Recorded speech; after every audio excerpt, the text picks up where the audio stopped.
ভাই আমার একটা প্রশ্ন ছিল যে মানে একজন মানুষ হোক, নারী হোক পুরুষ, মানে একজন মানুষ আপনার বালেগ হয় কখন? বালেগ হয় মানে কোন দিক থেকে বোঝাতে চাচ্ছেন? সাইকোলজিক্যালি নাকি ফিজিক্যালি? হুম, ফিজিক্যালি।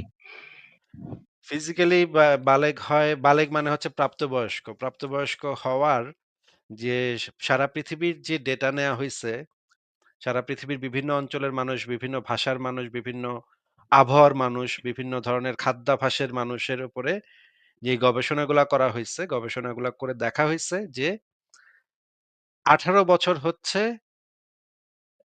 একটা মানুষের প্রাপ্তবয়স্ক হওয়ার, শারীরিকভাবে প্রাপ্তবয়স্ক হওয়ার জন্য একটা সঠিক একটা বয়স।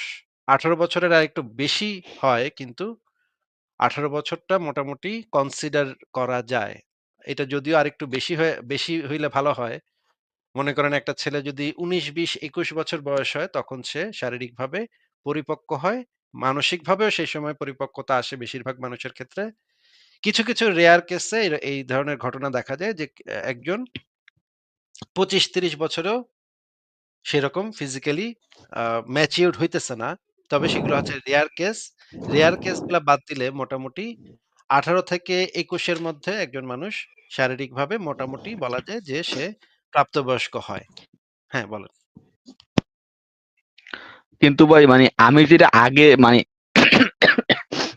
মানে আমি যেটা জানি আর কি, যে একজন ছেলে যদি আপনার এই মানে স্বপ্নদোষ হয় এবং একজন মেয়ে যদি মাসিক হয়, ওইটাই নাকি মানে ওই সময় থাকে নাকি সে বালেগ হয়।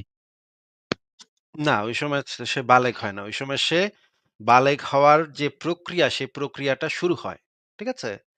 আ আমরা টিনেজ বয়স একটা কথা আছে না? টিনেজ বয়স নাম শুনছেন এটার? হ্যাঁ হ্যাঁ, টিনেজ টিনেজ। টিনেজ এই যে টিন, TEEN, টিন এই শব্দটা আ এই শব্দটা কোথা থেকে আসছে বলতে পারেন? না ভাই। আচ্ছা, 13, 14, 15, 16, 17, 18, 19 এই যে টিন, লাস্টে যে একটা টিন, প্রত্যেকটার পেছনে যে একটা টিন আছে, আপনি কি বুঝতে পারতেছেন? 13, হ্যাঁ হ্যাঁ হ্যাঁ 12 এর হ্যাঁ, বুঝতে 12 এর পারতেছি। সাথে কিন্তু টিন নাই। 12 এর সাথে কিন্তু টিন নাই। 13 এর সাথে টিন আছে, 14 এর সাথে হুম এই হুম। টিন আছে, 14, 15, 16, 17, 18, 19 এই যে 13 থেকে শুরু করে 19 পর্যন্ত এই বয়সটা হচ্ছে টিনেজ বয়স। টিন এইজ, হ্যাঁ? TEEN এই টিন মানে হচ্ছে গিয়ে এই 13, 14, 15, 16, 17, 18, 19 এই বয়সটা হচ্ছে এই বয়সটাতে যেই জিনিসটা হয় একটা মানুষের যে হরমোনাল নানা ধরনের পরিবর্তন হয়। আপনি যদি টিনেজ কোনো একটা ছেলে বা মেয়ের সাথে কথাবার্তা বলেন দেখবেন তাদের হালকা ছেলে হইলে হালকা গোঁফ ফুটছে এবং মেয়ে হইলে তার মানে পিরিয়ড শুরু হইছে। এখন এই সময়টাতে যখন এই জিনিসটা শুরু হয় তখন মানুষের শরীরে নানা ধরনের হরমোনাল পরিবর্তন হয়। মেয়েদের ক্ষেত্রে যেটা বুক বড় হওয়া শুরু করে আস্তে এবং ছেলেদের ক্ষেত্রে যেটা শুরু হয় যে মাঝে এই স্বপ্নদোষ এটা হওয়া শুরু করে।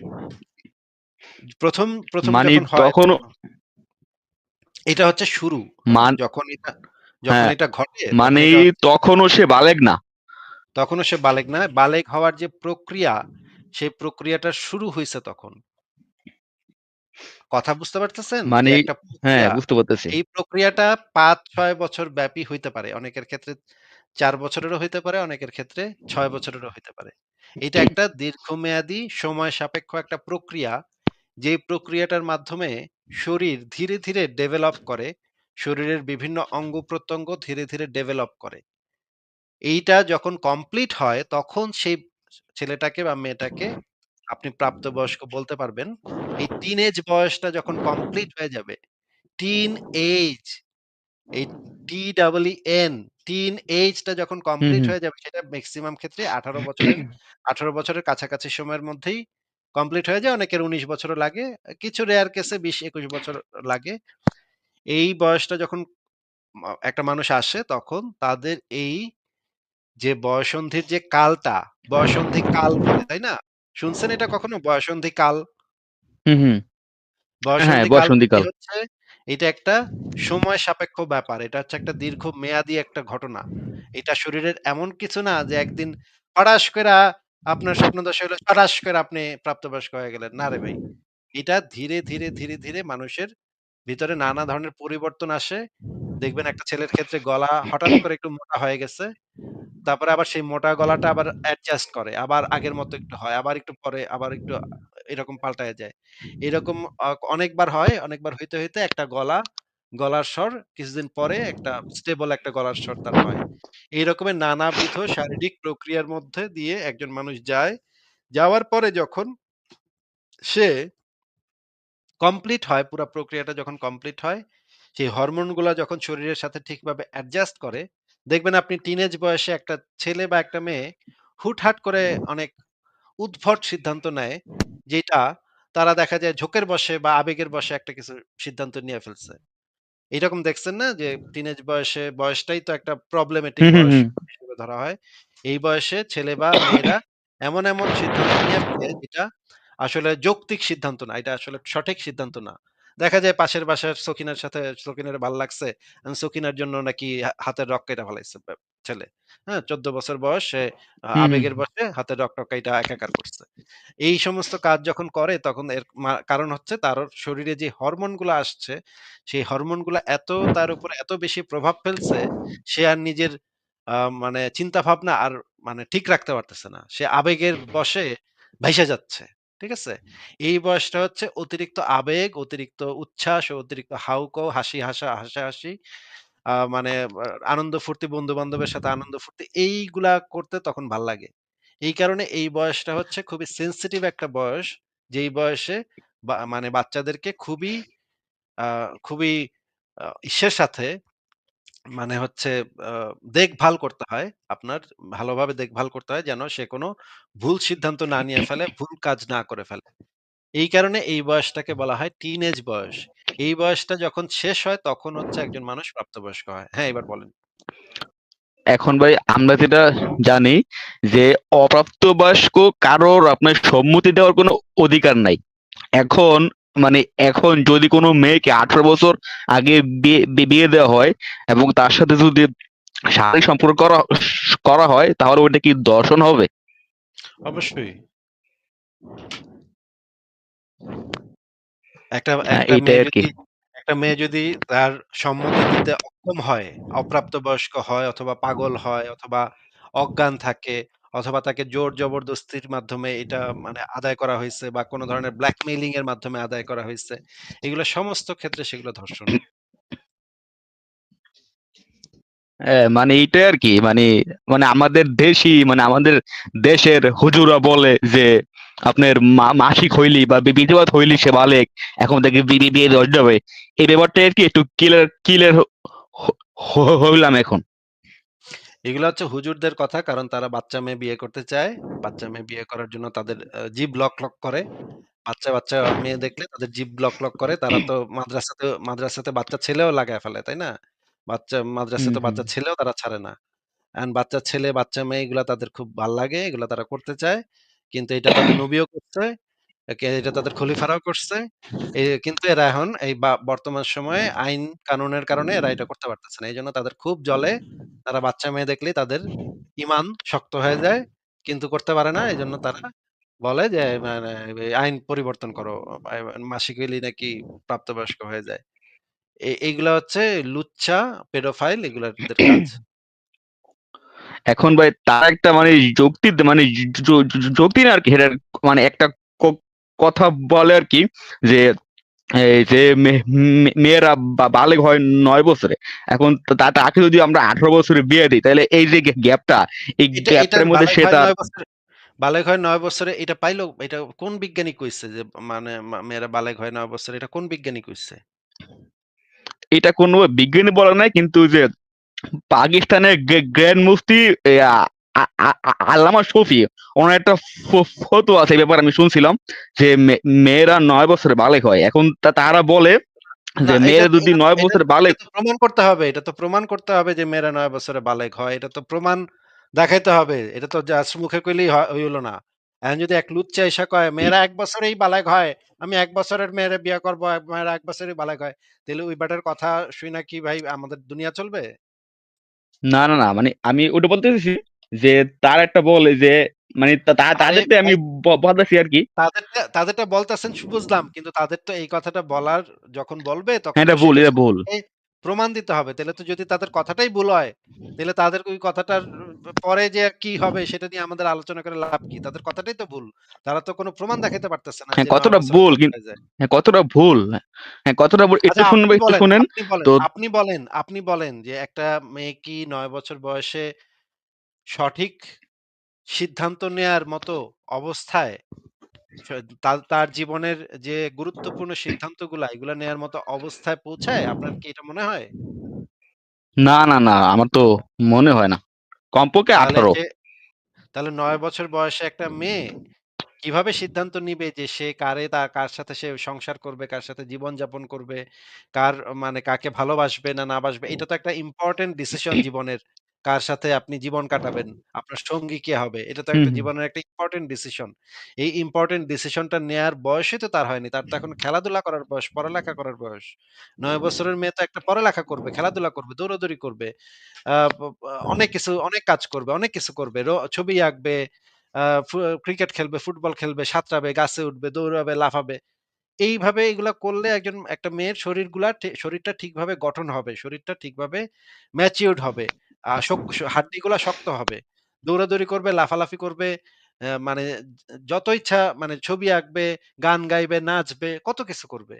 এই বয়সে যদি আপনি তাকে বিয়ে দিয়ে দেন এবং তাকে যদি আপনি বিছানায় পাঠায় দেন, হুম, হুম, বুইড়া এটা বেটা যদি এসে তাকে বিছানায় উঠায়, তাহলে তো তার জীবনটাই নষ্ট হয়ে গেল। সে পড়ালেখা করবে কখন? হুম, হুম, সে আর পড়ালেখা করতে পারবে? সে ওই সংসারের দায়িত্ব তার মাথায় গিয়ে পড়বে না? একটা গোটা সংসারের দায়িত্ব যখন একটা হুম, ৯ হুম, বছরের বাচ্চার মাথায় পড়বে, দেন সে আর পড়ালেখা করতে পারবে? তার কি রান্না-বান্না করবে নাকি স্বামীর সেবা করবে নাকি শাশুড়ির পান আইনা দিবে নাকি কোনটা হুম, করবে সে? ৯ বছর বয়সী একটা মেয়ে এগুলা কি বুঝবে সে? হুম, হুম, এটাই আরকি। এখন এখন তারা বলে এই যে গ্যাপটা, এই গ্যাপটার মধ্যে সে তার শারীরিক চাহিদা কিভাবে মেটাবে? আরে শারীরিক চাহিদা এর হইছে এটা কেউ কইছে কেডা? মানে গ্যাপে যে তার শারীরিক চাহিদা মা সে কি কেউ মানে চিল্লায় কইরা মানে যাচ্ছে? তারা আরকি এটা বলে আরকি। উই উই ৯ বছরে শারীরিক এইটা আমি চাহিদা জানতে মিটাইতে চাইতেছি। মেয়েরা কি চিল্লায় কইরা এসে কইছে? এই হুজুরগুলা এসে কইছে, "আমাগো শারীরিক চাহিদা কোথায়? আমাগো শারীরিক চাহিদা" এই কথা কইছে এই মেয়েরা? আমি তো এরকম কোন মেয়ে দেখি না যে এরকম মানে ওই হুজুরের কানের কাছে গিয়া কইছে যে, "আমাকে শারীরিক চাহিদা মিটাও, মিটাও, মিটাও।" এরকম তো দেখি না। ওরা নিজেরা গিয়া অন্যের শারীরিক চাহিদা এত মিটাইতে চায় কেন? আসলে তো কুরকুরানি ওই বুইড়ার মাথায়। এইজন্য সে অন্য মেয়ের শারীরিক চাহিদা মিটাইতে চায়। ওই সমস্যা তো মেয়েদের ভিতরে না, সমস্যা ওই বুইড়ার মাথায়। যে এই বুইড়ার মাথায় এটা আসছে যে ওই বাচ্চা মেয়ের শারীরিক চাহিদা মিটাইতে হবে। আরে বেটা, তোরে শারীরিক চাহিদা কি মেয়েরা কইছে আইসা? ৯ বছরের মেয়ে আইসা কইছে? যে তুই আমার শারীরিক চাহিদা মেটাও, হুজুর আমার শারীরিক চাহিদা মেটাও। এটা ওই হুজুররা কইছে? না। তাইলে ওই মেয়েরাই এই ৯ বছরের মেয়ে এখনো বুঝেই না শারীরিক চাহিদা কি। মানে হুজুরে দৌড়ে আইছে শারীরিক চাহিদা মিটাইতে নাকি? হুজুরের কুরকুরানি উইঠা গেছে শারীরিক চাহিদা মিটাইতে। মানে এখন আমার ইয়াটা হলো যে মানে অপ্রাপ্ত ব ব বয়সে কি আসলেই শারীরিক চাহিদা হয় নাকি? আরে অপ্রাপ্তবয়স্ক অবস্থায় শারীরিক চাহিদা হবে কেমনে? মানে আপনি কি মাথা খারাপ নাকি? আপনার কি মাথা নষ্ট নাকি? আপনি অপ্রাপ্তবয়স্ক অবস্থায় আপনার কি শারীরিক চাহিদা হইতো? না, না, আমার হতো না। মানে এইটাই আরকি। তা তো তা তা তা তাদের এই অপ্রাপ্তবয়স্ক যুক্তিটা অবস্থায় শারীরিক শারীরিক ভাঙার চাহিদা জন্য হবে আরকি। কেমনে? আশ্চর্য তার তো এখনো ইয়াই হয় নাই। এগুলা শুরুই হয় নাই। এগুলো বুঝেই না মানুষ। এর ভিতরে কেমনে হবে শারীরিক চাহিদা? অদ্ভুত কথাবার্তা বলেন ভাই। এটা এটাই আছে এরপরে আজকে তো এরপরে তো ক্লিয়ার হলাম। হুজুর আইসা তারা এই কথাটা হুজুর আইসা অনেকবার বলে আরকি। এরপরে তো হুজুর আইসা কইবে ৬ মাসের বাচ্চার শারীরিক চাহিদা মেটাতে হবে। আমি ৬ মাসের বাচ্চার শারীরিক চাহিদা মেটাবো। আরে বেটা ৬ মাসের বাচ্চা তোরে শারীরিক চাহিদা কইছে ৬ মাসের বাচ্চা? এই হুজুরের মানে গালে চটকানা মাইরা ওর পাছায় মানে বাঁশ ঢুকায় উঁচা করে খাড়া করা এখন দরকার। তোর পাছার শারীরিক চাহিদা এখন মিটাইতে।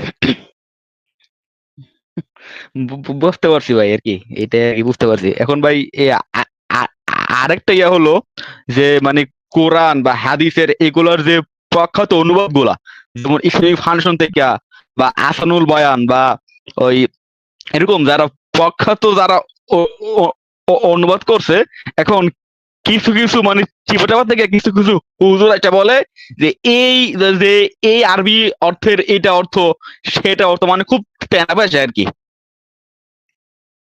হ্যাঁ, তেনাপা যেতেই পারে যখন দেখা যায় বিপদ, তখন তো তারা তেনাপা যেতেই পারে। এটা মানি না, এই অনুবাদ ঠিক হয় নাই। যেমন এই আপনার একটা লাইভ দেখছিলাম মানে অনেক আগে, একজন হুজুর অনেক টেনা পাইছে যে এই অর্থের অনুবাদ এটা না।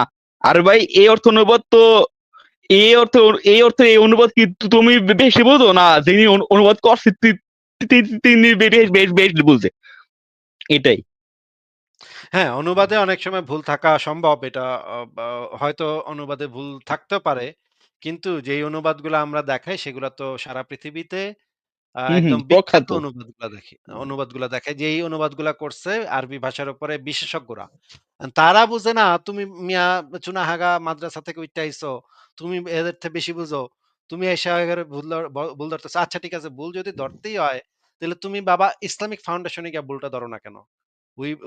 ওই মুমিনে ইসলামিক ফাউন্ডেশন একটা চিঠি লিখলেই তো পারে যে আপনাকে এই বইতে এই রকমের পৃষ্ঠাতে এই জায়গায় একটা অনুবাদে ভুল আছে, আমি এটা দেখছি পাইছি, আপনারা এটা ঠিক করেন। তখন ইসলামী ফাউন্ডেশন এটা ঠিক করব, ঠিক করার পর নতুন সংস্করণ বাইর করব। বাইর করলে আমরা যদি দেখি যে ওই মুমিনের ঠিকই কইছে, ইসলামিক ফাউন্ডেশন নিজের ভুল স্বীকার করে আবার ঠিক করে নিচ্ছে, তাহলে তো হইলো, তাহলে তো অসুবিধা কি? কিন্তু চুনাহাগা থেকে পাছা থাপড়াইতে থাপড়াইতে মুমিনে এসে যদি কয় মানে মদিনা বিশ্ববিদ্যালয়ের যে মানে প্রফেসর সে ভুল করছে, আমি চুনাহাগা মাদ্রাসাতে পড়ি, আমি ঠিক কইতাছি। তখন ভাই মেজাজটা কেমন লাগে কোন তো? হ্যাঁ, যেমন ভাই আমি আপনার একটা লাইভ দেখছি যে এই যে ওই যে মানে ওই যে শয়তান থেকে একটা আয়াত ছিল নবী মুহাম্মদের কাছে, যে দেখে মানে মক্কার যারা অমুসলিম, যারা মুশরিক, তারা সেটা ছিল। এটা অনেক বিখ্যাত বিখ্যাত তফসির আছে, ইবনে কাসির, তারপরে জালালাইন শরীফে এগুলো আছে। তো আপনারা লাইভ দেখছিলাম, ওইখানে ওই মুমিন ওইটা মানে না, কয় এটার সোর্স নাকি ঠিক ঠিক নেই। আরে তফসিরে ইবনে কাসির তো বিখ্যাত, তফসিরে জালালাইন তো বিখ্যাত। তো ওই মানে ওই সমস্ত আলেমরা বোঝে না, আর তুমি বই চালাইছো, মানে এরকম আর কি। আমার খুব হাসি পাইছে এটা দেখে লাইভটা। সেটাই ভাই, মুমিনরা যে কি সমস্ত বলে সেগুলোর কোনো মানে আগা মাথা তো আমি পাই না। ঠিক মানি আছে? ভাই, আসি মানি ভাই শিহাব তফসিরে বলেন। ইবনে কাসির ভুল আর উনি রাইট। হ্যাঁ, উনি মানে আমাগো দেশের চুনাহাগা মাদ্রাসার হুজুরেরা ইবনে কাসিরের থেকে বেশি বুঝে, বুঝছেন? এটা তো মানে দেখি আর অবাক হই যে আমাগো দেশে এত জ্ঞানী-গুণী আলেম বইসা আছে চিপায় চাপায় মাদ্রাসায়। এরা মানে বিদেশে সৌদি আরবে গেলে তো তখন ভালো হইতো, তাই না? অত এত বড় পণ্ডিত তুমি। হুম, আচ্ছা ঠিক আছে শিহাব সাহেব, আপনাকে তাহলে আজকে বিদায় জানাই। ঠিক ঠিক আছে আছে? ভাই। হ্যাঁ আচ্ছা, হ্যাঁ, ঠিক ঠিক আছে ভাই। আছে। ভালো থাকেন।